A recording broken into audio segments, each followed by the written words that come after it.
അല്ലാഹു സുബ്ഹാനഹു വ തആല പറയുന്നു, യാ അയ്യുഹല്ലദീന ആമനു തഖുല്ലാഹ് വകൂനൂ മഅസ്സാദിഖീൻ. ഈമാനുള്ളവരെ, നിങ്ങൾ അള്ളാഹുവിനെ ഭയപ്പെടുകയും സത്യം പറയുന്നവരുടെ കൂടെ നിൽക്കുകയും വേണം. നിങ്ങൾ സത്യസന്ധരുടെ കൂട്ടത്തിലായിരിക്കണം. കളവ് പറയുന്നവരുടെ കൂടെ നിങ്ങൾ ആവരുത്.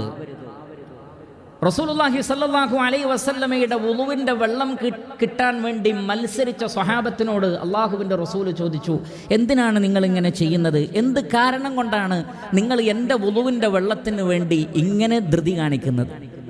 അതിൻ്റെ ബറക്കത്ത് ലഭിക്കാൻ വേണ്ടി. സ്വഹാബത്ത് പറഞ്ഞു, അള്ളാഹുവിനോടും റസൂലിനോടുമുള്ള ഇഷ്ടം കൊണ്ടാണ് ഞങ്ങളിങ്ങനെ ചെയ്യുന്നത്.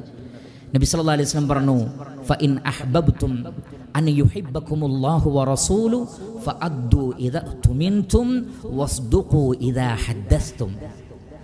അള്ളാഹുവും റസൂലും നിങ്ങളെ ശരിക്കും ഇഷ്ടപ്പെടണമെന്ന് നിങ്ങൾ ആഗ്രഹിക്കുന്നുവെങ്കിൽ നിങ്ങൾ അമാനത്തുകൾ നിറവേറ്റണം, കരാറുകൾ പാലിക്കണം, വർത്തമാനം പറഞ്ഞാൽ സത്യമേ പറയാകൂ. ഉസ്ദുഖു ഇദാ ഹദ്ദസ്തും. സംസാരിക്കുമ്പോൾ സത്യസന്ധമായി സംസാരിക്കണം, കളവ് പറയരുത്. അള്ളാഹുവിനോടും റസൂലിനോടുമുള്ള മഹബത്ത് കാണിക്കേണ്ടത് അങ്ങനെയാണ്. അപ്പോൾ അള്ളാഹുവും റസൂലും നിങ്ങളെയും സ്നേഹിക്കുന്നതാണെന്ന് റസൂലുള്ളാഹി സ്വല്ലല്ലാഹു അലൈഹി വസല്ലം.